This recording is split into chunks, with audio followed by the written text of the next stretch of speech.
Huh?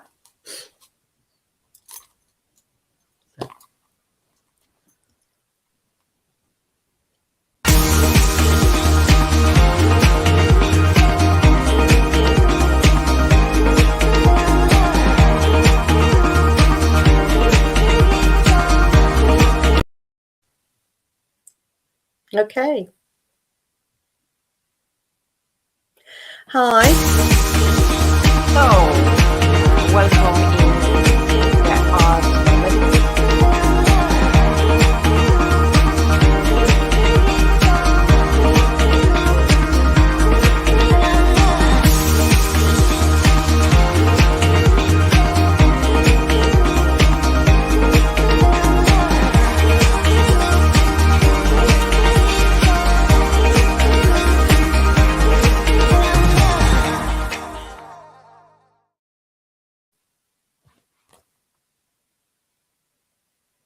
and hello again. Technology had a bit of delay, but I think it fitted itself pretty well into my introduction.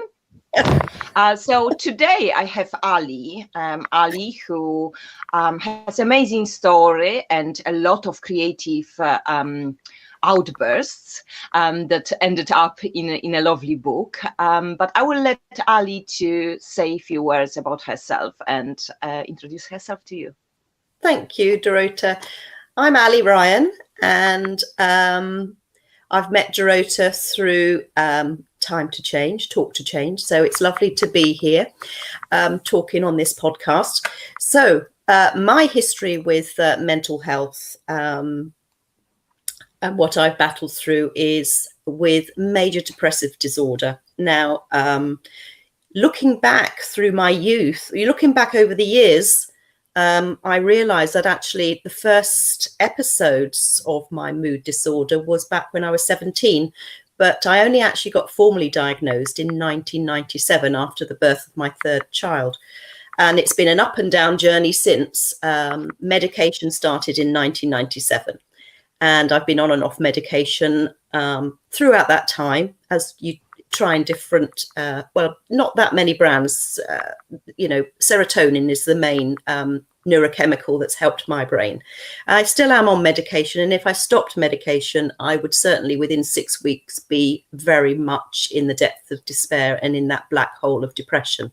So I have a lived experience, and I can certainly relate to a lot of people who have experience of depression. It's not a place I would wish on my worst enemy, I have to say.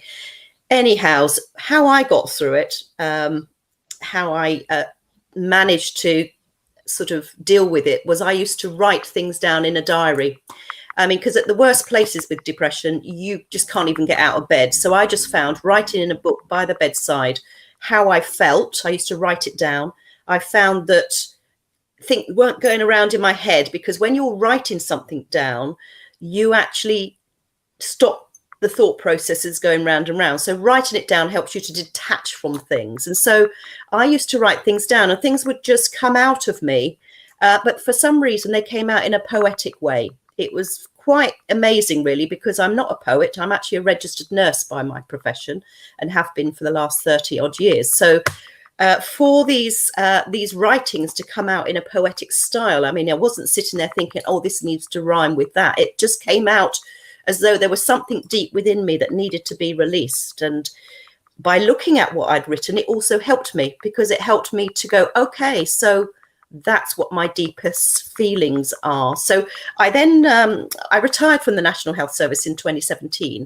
And as a kind of cathartic thing for myself, I turned all those writings into a book, which self-published, but and it's called A Blue Sky is Calling, because to me, I mean, I'm sure a lot of people with depression, coming out of depression is like coming out into the light, into the blue sky and the sunshine, having been in that really dark place. So I actually did this as a kind of cathartic, the writing was cathartic, but actually putting it into a book form and then using it as a fundraising book really was another step for me in that healing process. And it also allowed all my friends, family particularly, to really read what I've been through, because like a lot of people with mental health, you don't want to bog everyone else down with what you're going through, because you can just about get through it yourself. So for me, that kind of wrapped up everything. And even now I still read back through it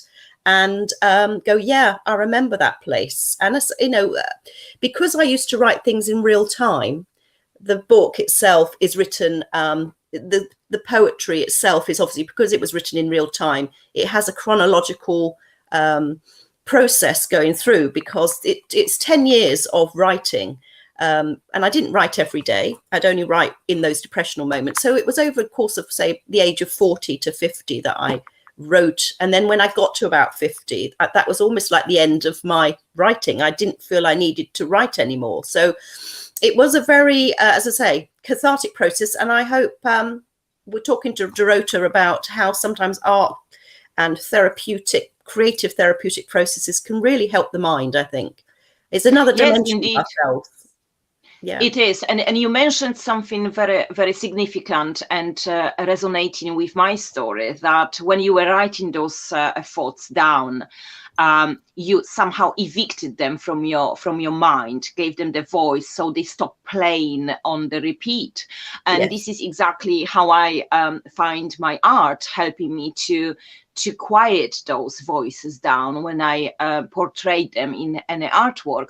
So there is definitely a core kind of healing property in any artistic outcome or output that helps our mind, because it is very difficult to articulate those thoughts about mental health, how you what it feels to you, to others, isn't it? Because like you said, I mean, black place. Yeah, trying to articulate something. I mean, how do you, it's difficult to articulate the feeling of love. So it's a similar kind of thing. How do you articulate it? It's a feeling. And for me, depression, it was a feeling. I didn't feel myself. I didn't feel right. And there was a feeling and a blackness and darkness. And it's very visual. It's very metaphorical. It's something that's not describable in language that you would be able to describe it. But using feelings and metaphor, it can really because everybody knows when you say going into a black room or going into a black hole, people can relate to that, and it sums up much more of just the visual. It sums up the feeling that you would get going into somewhere dark and black and scary, or feeling you're out of control.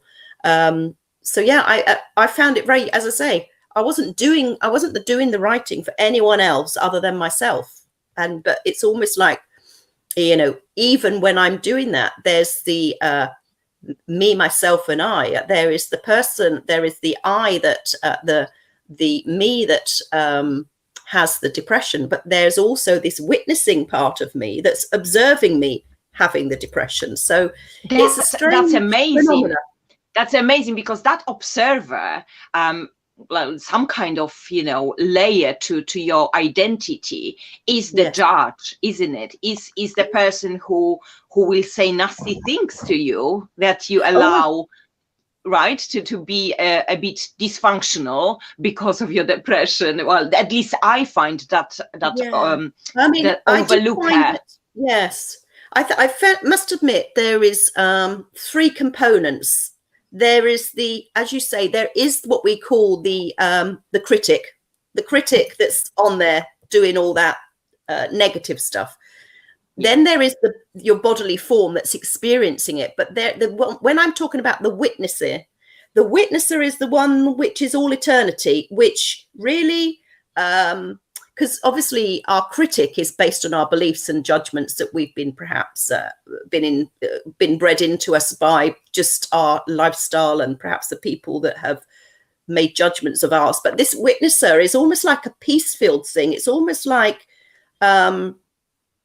I can't describe it. I do write about it in some of my poetry, but it's almost like the wisdom that's always been there, always will be there, and is just the quietness in the background, which we, if you meditate, is what you tap into. It's almost like a universal energy thing. I mean, some people might call it a godhead or something, but it definitely, I've experienced that, where if I can tap into that, it doesn't matter how you feel. You don't place judgment on yourself about how you're feeling. It's just, it is what it is. It is this, if you can tap into that flowing, everything, this too will pass, everything, thy will be done, that kind of, it's just a very calming presence. So I don't know, but I feel that writing the poetry tapped into some elements of that. And we have a question, because we were talking about that critic. Adam is asking, would you say that our biggest critic is ourselves? Yeah, I mean, but that, when we say ourselves, that critic part, I don't know if it is ourselves. That critic part is the judgment we make based on the belief system that's been honed into us by perhaps the teachers, the parents, and all of that. I wonder how much, if, because I personally don't have too much of a inner critic. Maybe I'm lucky. I don't have, but I do have friends who are constantly feel that they're having this voice telling them they're not good enough or this or that. I had very encouraging parents and family around me. So I can't relate to, I know about the inner critic, and obviously I do have parts of myself that's a bit of a perfectionist. So that in a way, that's an inner critic as well, saying you're not performing this or try and get it right. But you can work on that over the years. And I think therapy helps you to work on that inner critic so you can then detach from it. But that witnessing part of what I'm talking about is always there and always will be there, because it's almost like the eternity. It's almost like the consciousness that doesn't have the critic part of it, because it was there before we were born. It was there after we were born, is my belief. I just think it's part of a bigger thing. If that makes sense.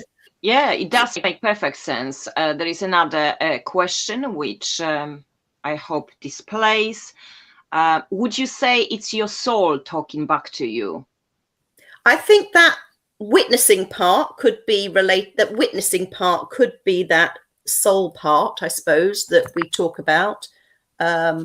Funny you should say, talk about the soul or the consciousness that exists, which is that other part of ourselves that science can't really define, but mediums and people like that. I just was watching a Netflix series about this very good medium, and he can tune into that consciousness and the people that have gone on, left this world. And I find all that fascinating. And I think if there is a possibility of that, then that consciousness must exist inside of us as well. That consciousness that is free from the judgment, free from the self-critic, just happy, not happy. It appears to be a light vibration compared to a non-biased part of us, right? Sorry? Yeah, non-biased part of us. Yes, a sort of this worldly stuff, almost like this worldly stuff is nothing, it's just a blip. But the greater consciousness seems to be, seems to be a peaceful pace. So, I guess there were, particularly in the darkest despair, it's almost like there was a very chink of light that was that peacefulness that I knew that's kept me going. It was like the hope that I know that there is this small part that can be light. So, and I think that's what helped me to get through, because Amazing. I have this belief that there was something other that could help me. And maybe that's what the writing was about. It was that other helping me to kind of get through.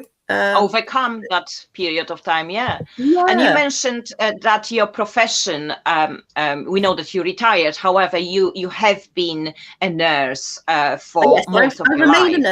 I remain a nurse, a registered nurse, and I do work in the community now, although it's voluntarily. But I do health and well-being projects with my local community. So I remain a registered nurse. I just didn't want to work in the National Health Service anymore, because it was very much not looking at people as whole beings, mind, body and spirit. So what I do now allows me to focus on individuals as mind, body and spirit. And I suppose when I talk about spirituality is a big part of my upbringing, because I'm a Christian. So spirituality to me is part of our makeup, and it might not be everybody's worldview, but certainly I feel that maybe that other consciousness part, that other part that's witnessing, is connected with that sort of spirituality, I feel.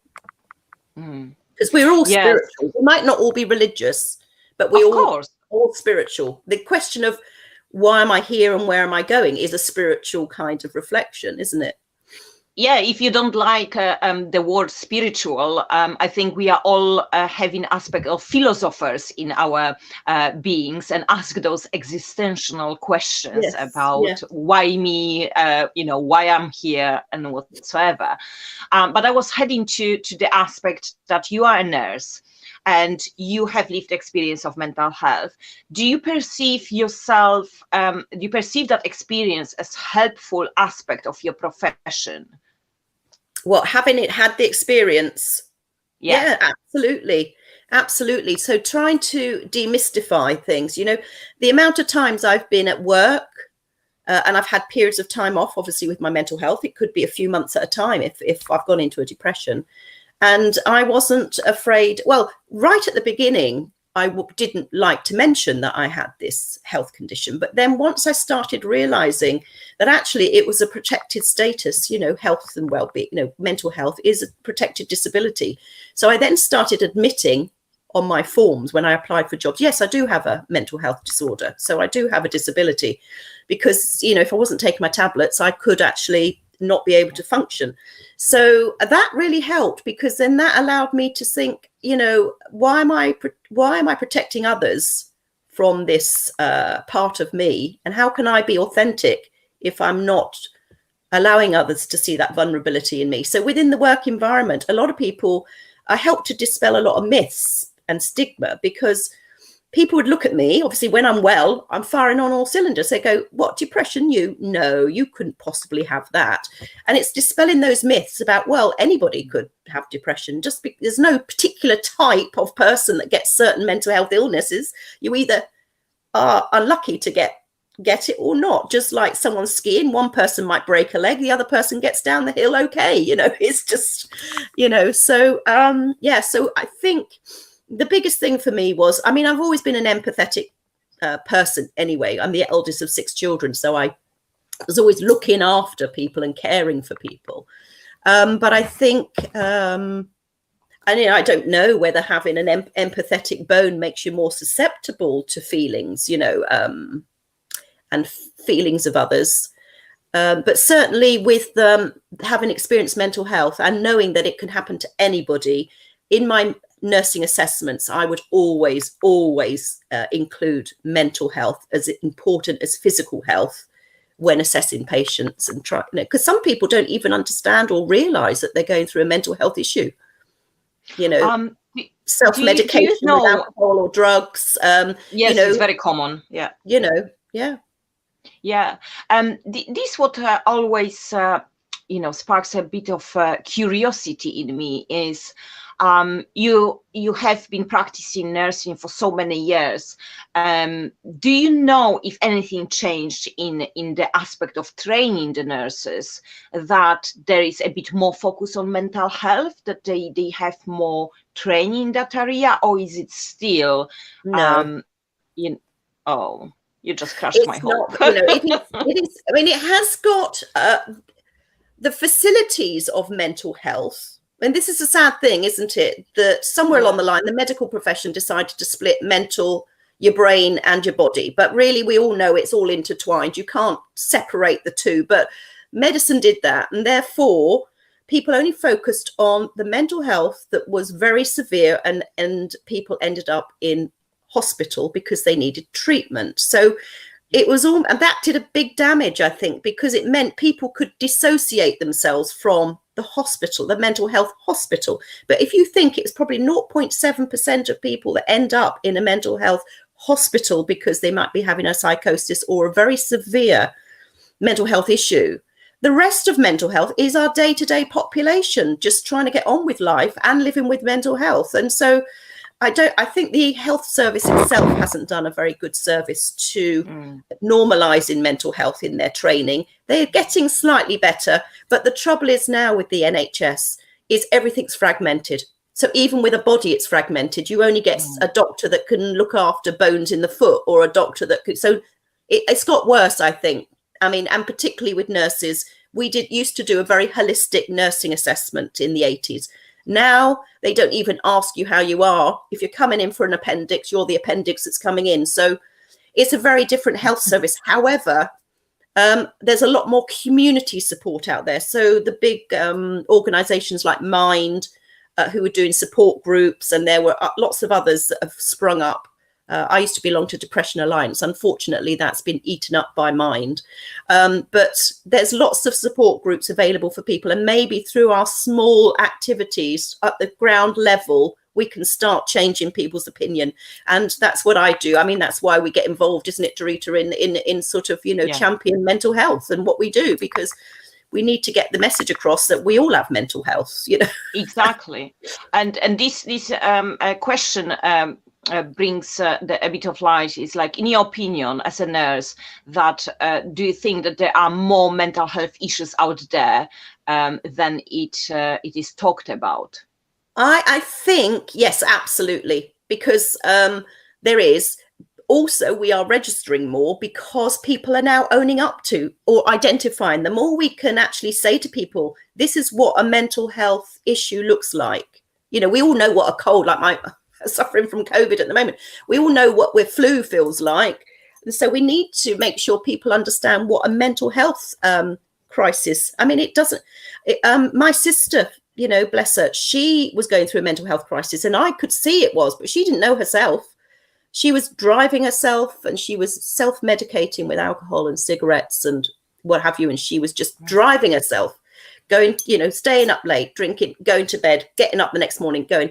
And she was on this cycle of destruction. And it wasn't until I sat her down and said, look, you can't go on like this. This is a mental health issue you've got because you're not recognizing what's going on here. And burnout in people is very similar. Burnout, people just keep going and keep going and keep going and get stressed, and they might get argumentative with their family. But actually, there's a real mental health issue going on there. And I think we need to really get people to understand what are the first ripples of a mental health when something becomes a mental health issue. And we need to get people to reflect on what's going on. They need to engage with themselves.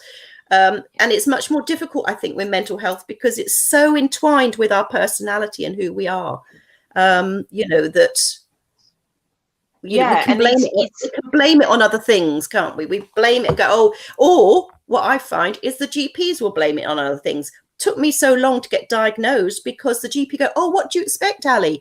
You're working full time. You're raising 3 children. You're doing a home study degree. What do you expect? Of course, you're going to feel tired all the time and feeling down. And it's like, no, I know what I'm like when I'm well and then I'm not well.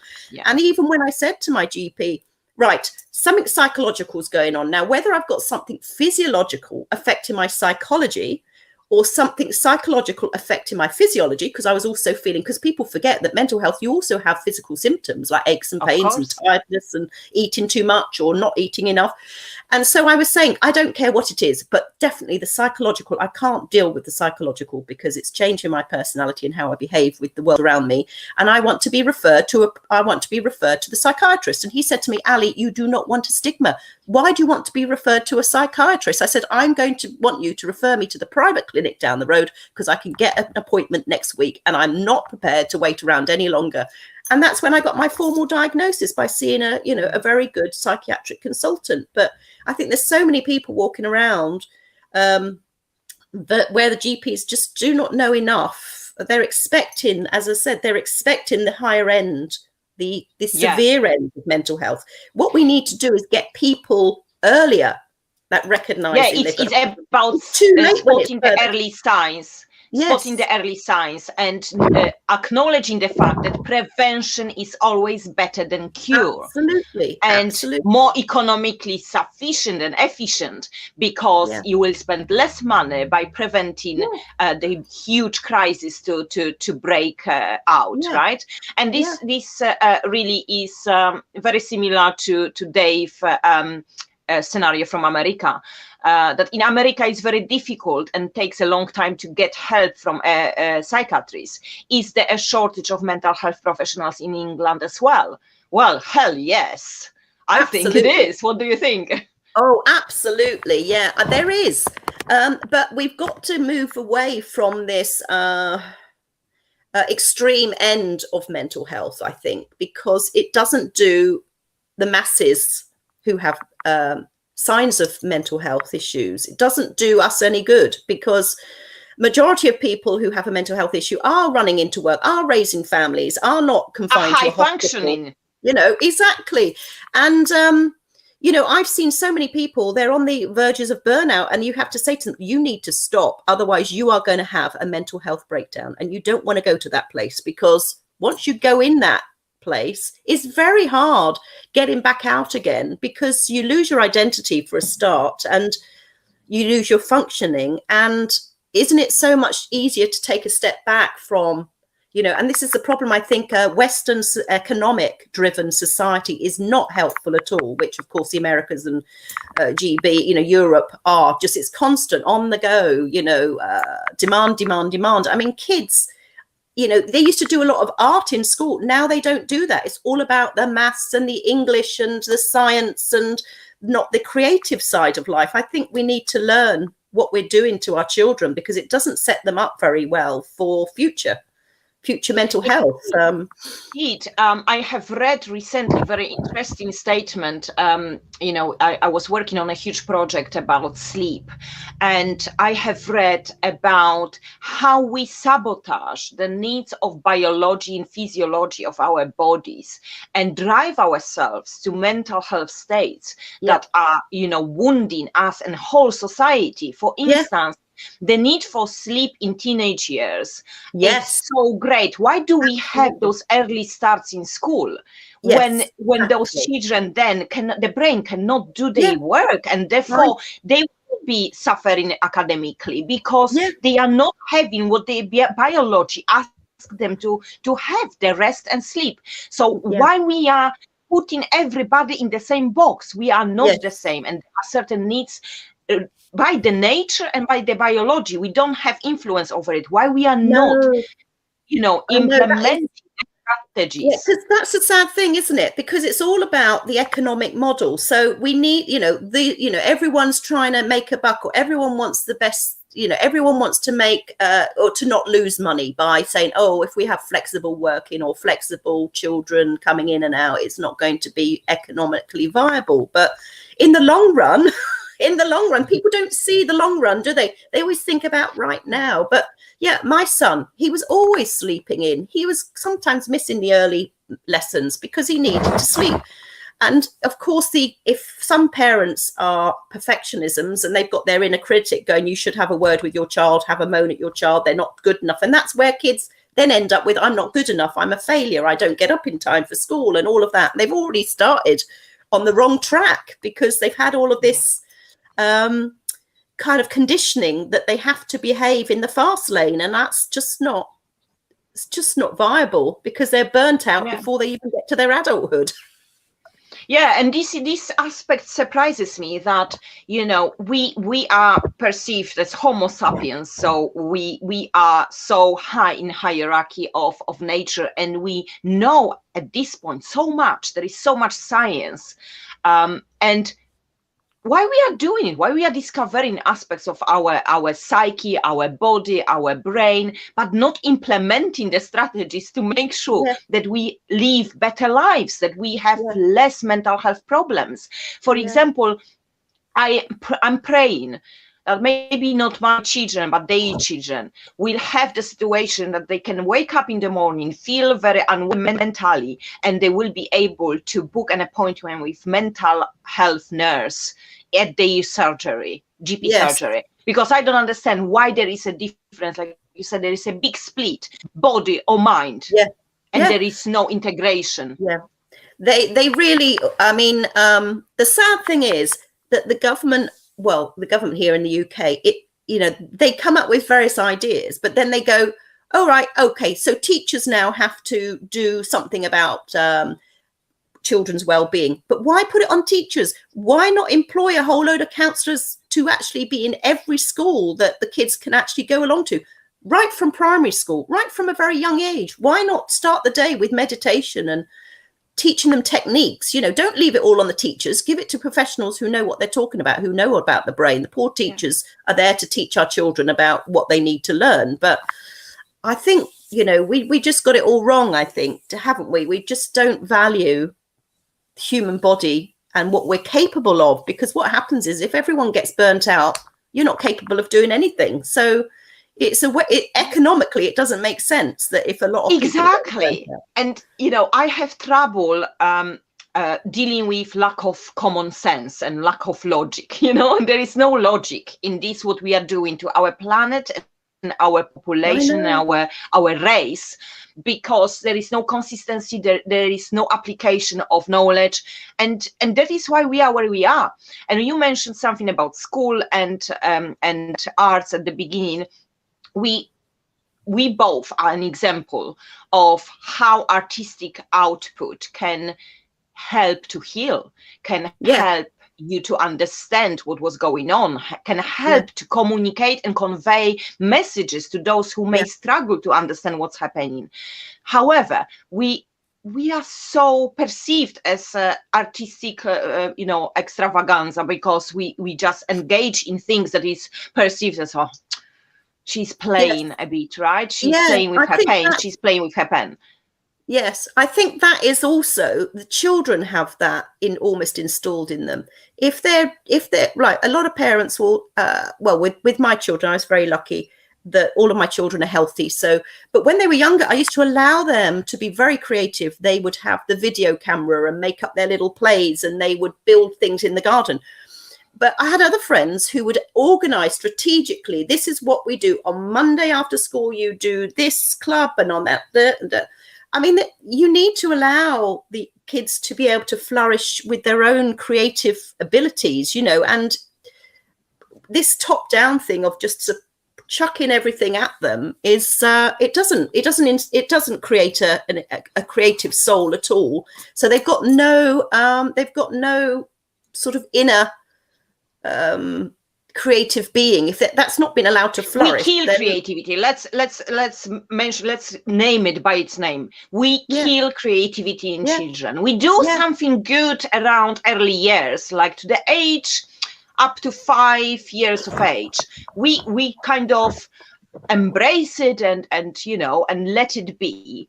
However, something happens in primary schooling time when we rip children off that aspect of creativity, while creativity and imagination, they are necessary factors of solving any problem and learning anything about the world and science and maths and literacy. What about creative writing? We expect children to write creatively, but we don't let them be creative between the lessons. So I think we failed there somewhere. But your example, you did it some kind of, instinctively, right? You grasped that notebook at a certain point and started to write. It was something within me that I just felt, I don't know. It just like someone would take a pencil to a paper. I just felt I needed to write. But I think that's it, isn't it? It's listening to the self. Yeah. And if you've got too much critic going on, because that's how you've been installed to believe that, oh no, lying in bed just writing is not good enough. You've got to get up, you've got to wash up, you've got to tidy up, you've got to this. Luckily, I had a very supportive husband, and I'd say, I just haven't done anything today. Haven't done anything today. I didn't have lots of pressure that I had to perform in a certain way. So I didn't actually have a lot of self-pressure, and I didn't have people on the outside. So if I was going to have a bad day, I was going to have a bad day. And I was able to release that into a bit of paper. But not everybody has that luxury. Not everybody, if you're a single parent, you have to somehow, my husband took a specific job so that he was available for our children in case I should not be able to go and pick them up from school or what have you. So I had the luxury of that. Yes, it meant that his salary was reduced, and if I wasn't working, obviously, but we decided to take that choice. But not a lot of people, there are some people that wouldn't have that choice. But then you can make choices. So you can make choices and say, actually, should I change my job to make my mind put my mind in a better place? Because if you keep pushing it, it'll get broken. And I'm an example of suppressing certain urges, creative urges for decades, and then having a massive mental health breakdown. So, if there is anybody listening who has, creative urges and want to play and explore those urges, it's important that you do. There is a huge campaigning about me time nowadays, right? And we know about it, and it's like the me time phrase became so normal to voice out, but we not always really embrace it. Exactly. But there is also you have an initiative that since you retired, you decided to dedicate your free time to do some good work in community. Would you tell us what it is? Oh, well, the community work that I do obviously mental health talks for local organizations and what have you. And actually talking about children, at the local primary school, I did do some talks for the parents there as well as the teachers. And out of those talks and thinking about feelings, and I talked about the book to the teachers of how I found writing down. They then decided because we did this in Children's Mental Health Week. The talks I did, they weren't specific, they were for the adults, not the children, but they were doing things throughout the week for the children. And they, out of the initiative about writing thoughts and feelings down, they decided that they would spend some time each day getting the children just to have a journal to write down how they were feeling that day, just for the children to have. It wasn't to be marked, it wasn't for anyone else to look at, and if they wanted to tear the piece of paper up and screw it in a ball at the end of the day, then that was fine. But we sort of decided that maybe that might be a good thing for the children. The other thing that I do is I've set up a community interest company to do health and well-being projects through my local church and through any organizations that are local to me. So it's very parish based. Each church will have its own parish. So we're hoping to get a bit of funding to set up something called Wellness Wednesday, where it's going to be a support group that people can drop in, have a coffee, and being a registered nurse, obviously, there's a sort of safeguard there of, and with my own experience of helping people through that, sometimes you just want the company and someone to say, I hear you. Yeah. And also, obviously, part of the support group, we will use creativity, whether that be sewing or writing or encouraging people to write. So I'm looking forward to the project because it's only just got off the ground. Okay, brilliant. I think it's a great idea. And the kind of drop in, so there is no necessity to be there every Wednesday. It's a good answer, mostly for those. It's really because I'm a little bit, as I say, being a registered nurse and using a holistic well-being. Well, I have a home studio that I do holistic health assessments and use massage, various types of massage, which are all about calming the body down. But I don't believe we should be splitting the mind and body. This is why I find it difficult. It's great. We've got great organizations like Mind and Mental Rethink and what have you. But we're splitting the body and mind again. So my wellness and well-being is really, it's not going to say this is a mental health support group. It's a support group. And mental health comes into our well-being. So it's trying to naturalize the conversation about mental health as well as physical health, and how to do that. We are both, right? We are both. And if mental health suffers, then physical health will suffer as well, and vice versa. And vice versa. Anybody who has any terminal illness, we know how it affects their mental health, right?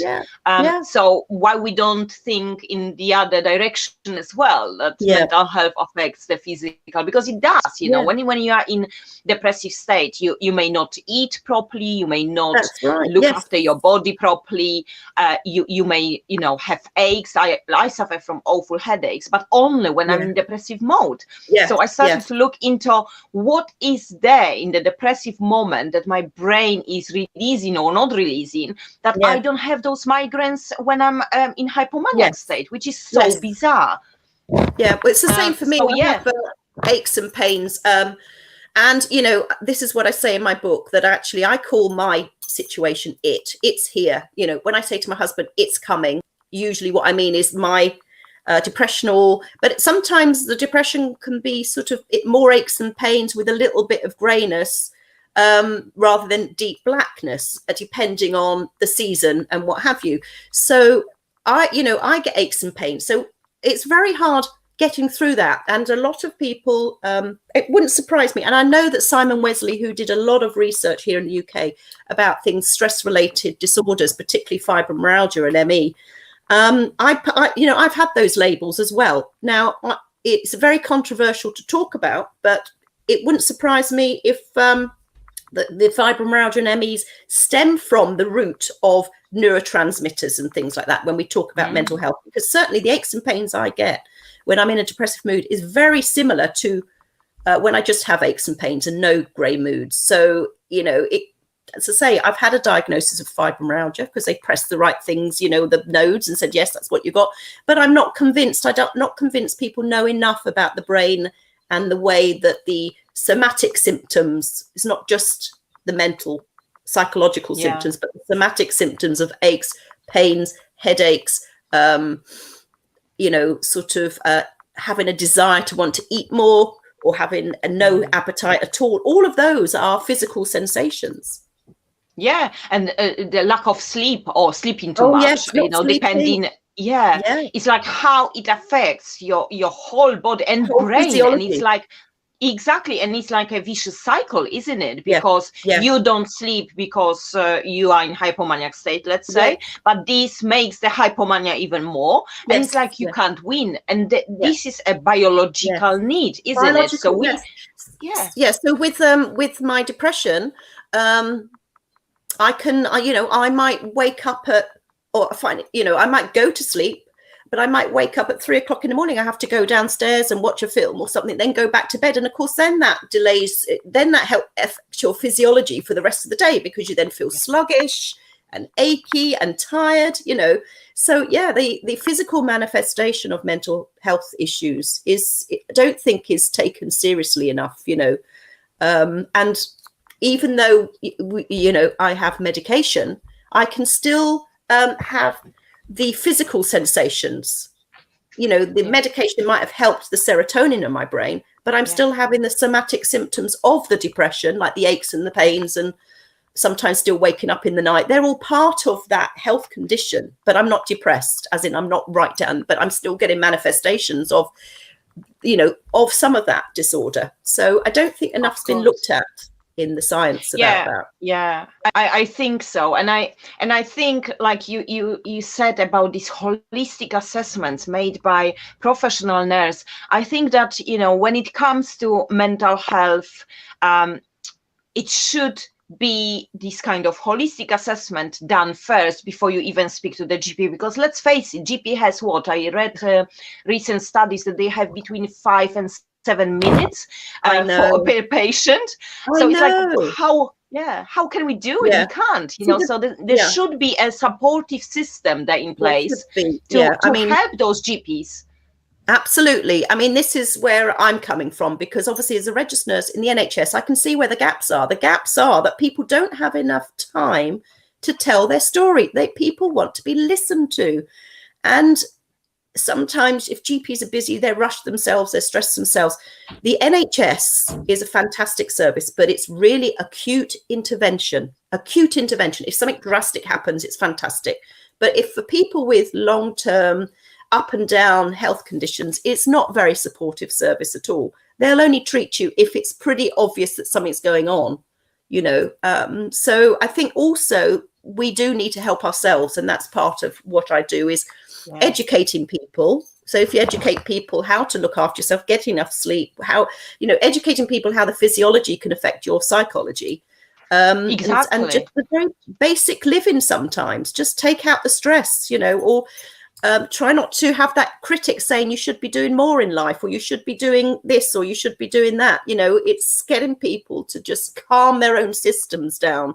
And sometimes different techniques work for different people, because we're all different and we're all unique. So it's finding our own uniqueness and what helps us to stay in that, because we have the fight flight mechanism in our body. So Some of us will stay and fight, the aggressive, the adrenaline. Some of us will fly away.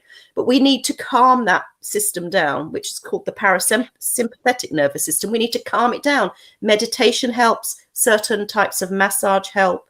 Certain types of breathing help. So it's educating people that they are in charge of their own bodies, and they need to make choices to keep themselves well, you know, and a lot of us don't.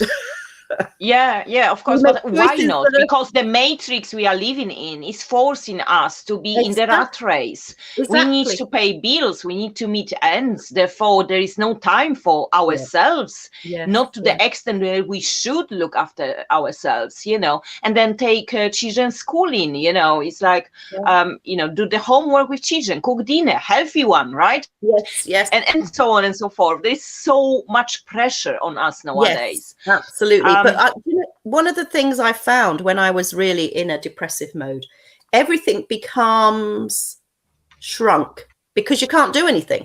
And actually, there was almost a revelation in that because, for example, my kids were very young and I didn't have the energy to do anything. So I would just lie on the lounge floor and just say, okay, let's get the puzzles out. And I would be lying down on the floor because I had no energy for anything else. But they thought it was fantastic that mummy was lying on the floor and playing their games with them. And I would go and get me a sandwich from the kitchen because they have the play kitchens, you know. And I didn't have to do anything, but they absolutely loved it. You know, they thought mum was giving the whole day attention to them. So there can come sort of little moments of actually, perhaps this is what it's trying to tell me, to live my life a bit more simply. I don't know. Yeah.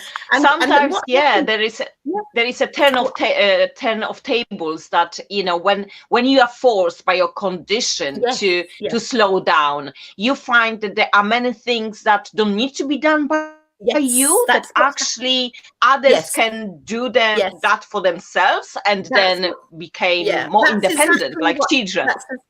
That's exactly what happened to me, you see.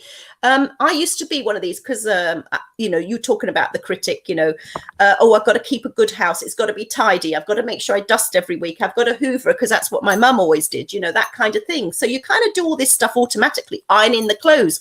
Well, when I was depressed, obviously I just about had enough energy to get the kids down to the school and back again, and then I'd collapse in a heap at home. I stopped ironing their shirts for school. And then after a while I thought, well, and they survived. Nobody notices those things. Why am I doing this? Is it society that says you must do this, you must do that? And then, you know, it's we are conditioned. Yes, exactly. So it's for me, it, you know, when you have a mental health illness, you know, obviously it's not nice being in it, but I do believe in out of crisis comes transformation, because definitely it transformed the way that I live my life. I live my life in a much more simpler way. I quite happily go, no, I'm not going to that wedding. No, I'm not going to that party, because I start to be aware that, you know, when I need to stop and have time for myself and to relax. And sometimes we need to fall into pieces to reassemble ourselves into a better version of ourselves, and then take away the things that are actually, we do it because we have been conditioned that we must do it, but actually not doing them or passing it to somebody else might be a liberation in our perception of life. So that's important. I have noticed that the time is passing too quickly. Obviously, we could chat forever. Yes, but would you mind reading one of the poems that I chosen to read on page 29 in your book? 29. Which one is that? Let me see. 29. Okay. Yes, this one. This was a very dark period. This one.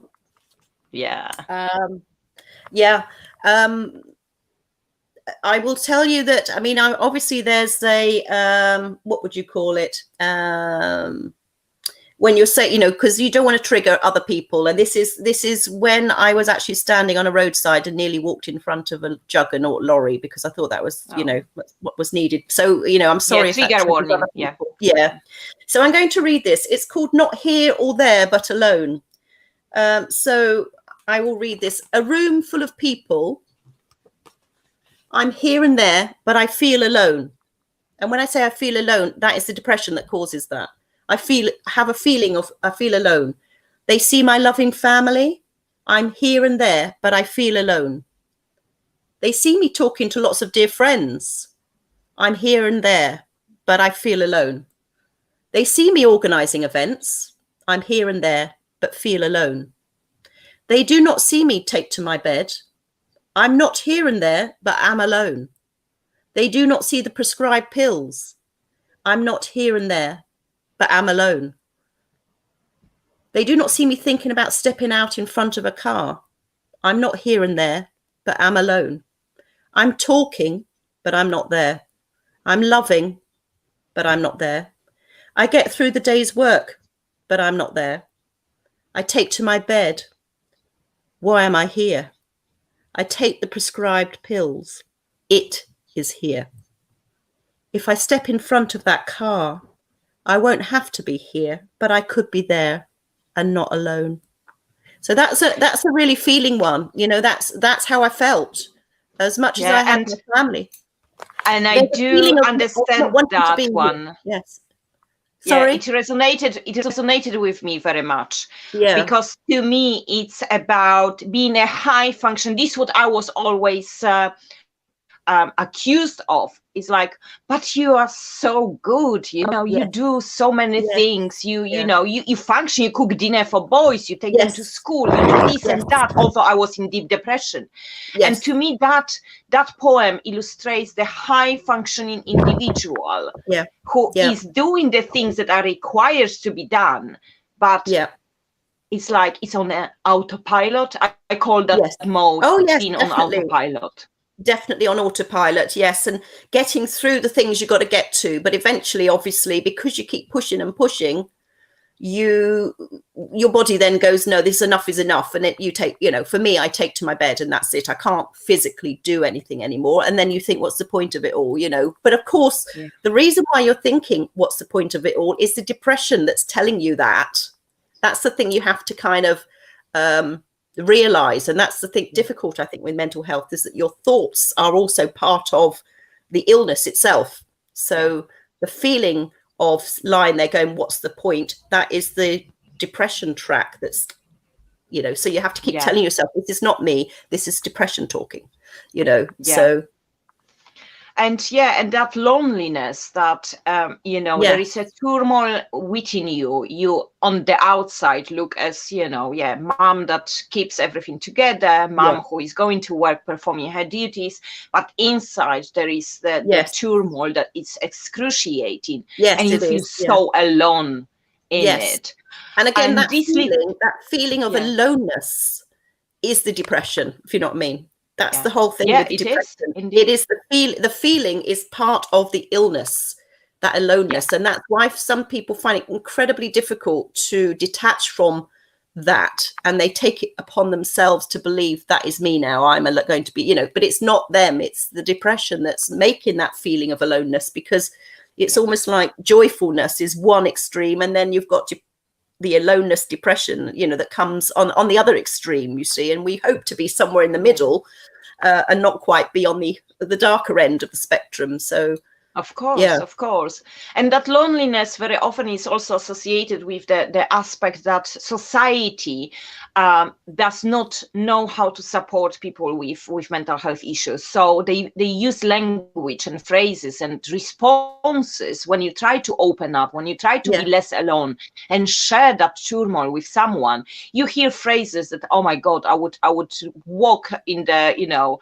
in the middle of London with the banner saying, if somebody else will tell me to pull myself together, I will literally assault them. I know. And when they try, you know, and the thing is, for me, my personal experience, it's not loneliness. People can feel lonely, as in somebody that, you know, all of a sudden, like a lot of people felt lonely during COVID in the pandemic when they were stuck in the houses. It's not the same feeling as feeling alone. It's like a detachment from everyone around you. As much as they love you and you love them, there is a detachment to allow that relationship, which makes you feel it has the feeling of being completely alone in the world. It's a very strange feeling. And this It is, and I understand that it's difficult to understand if you never have any experience of mental illness or depression. It is difficult to grasp, and it's very abstract. But because that's why when I'm talking at the beginning, I can be doing things, but I feel, and it looks like lots of things going on around me, and they're all loving family and friends, but I feel completely inside. And alone. I'm detached from everyone. And that is just such a heart-wrenching feeling, because you're almost like looking, this is what Sylvia Plath talked about, look at the bell jar, looking at everyone from inside this kind of covering, that you're looking out at everyone else, and you're stuck inside this kind of bubble, this bell jar, yes, indeed. It's definitely. So it's, as you say, when people say pull yourself together, or why don't you go out? The last thing I want to do is go out because of how I'm feeling. Why don't you go and, you still have enjoy yourself. Yeah, just go and enjoy yourself. Yeah, indeed. There are many contradictions there, how we respond to mental health. However, the poem and your description of being alone leads me very well to the initiative that I run for my guests. So I have been thinking about you when performing some creativity, and painted a little picture for you. This initiative is a part of me giving back to a lovely platform, the Mental Health Warriors. So my guests have priority to purchase the painting for no matter how small, and 20% of any sales go to that platform that runs on donations. And I titled it Here and There, but Feeling Alone, actually. Would you like to see it? Yes. Yeah. I would. Go on. Oh my goodness, I love the colors. Yes, it's a little alone person on the feather or quill, actually. Feather. Yeah. Oh, that's lovely. It's a sort of greeny color, isn't it? It's a teal color. Yeah. My daughter would say that it's teal color, and it is. This is the painting I did for you. Oh, that's beautiful. Yes, I will certainly love to have that. Do you know what? You must be very perceptive or intuitive, because I absolutely love feathers. Absolutely. Yeah. Oh, that's brilliant. And also my studio, which you'll see if in my my blog, my website, you'll see my studio has got teal colors and green colors, because I love nature colors. So that will go very nice in my studio. That's amazing. And you see, this is what spooks me very often, because they are not the first guests who says that there is something that they it resonates with them, or is very personal to them for whatever reason, that I managed to bring in my painting. And it's like it was meant to be, Yeah, absolutely. That's definitely, as I say, I've got loads of, I collect feathers. So in my studio, I have like a little table, call it an altar, but it's a table with feathers and stones and things like that, Wow. And so you must have an intuitive eye. Oh, that's so good feeling that I have now inside, that there is so much resonance with that artwork. Definitely. So definitely resonate with that. Yes, absolutely. And also on my table, you talking about the aloneness. My sister, who's an art teacher, but she obviously at college did art, and she did this pottery that is based on sort of a tree, but it's sort of going like this. And it looks very, very sad. And she wanted to throw it out because she'd done it for her pottery. I said, no, because I can resonate with that particular piece of pottery, and the way it looked as though it was in the deepest of despair. And I said, no, that is something that resonates with me. So, looking at your picture there, definitely there's a resonance. Lovely. With the colors, with the content, definitely the feathers. The feathers, you see, are a bit hopeful. Yeah, there is some symbolism associated with feathers. I agree.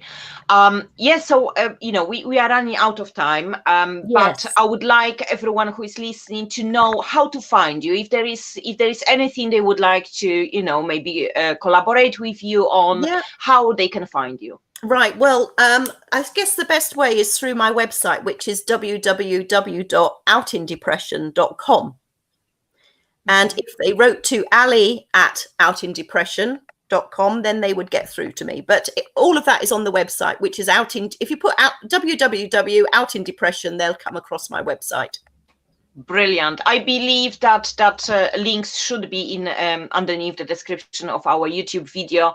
If not, I will place the comment there. And I am so glad I met you on my journey, because you're an amazing individual, and I think. Thank you. And I think that we can achieve a bit of our dreams and making this world a bit more holistically approaching mental health. So thank you for joining me today. And it was lovely having you. Thank you for inviting me, Dorota. Have a good day, everyone. Thank you so much. Have a good day.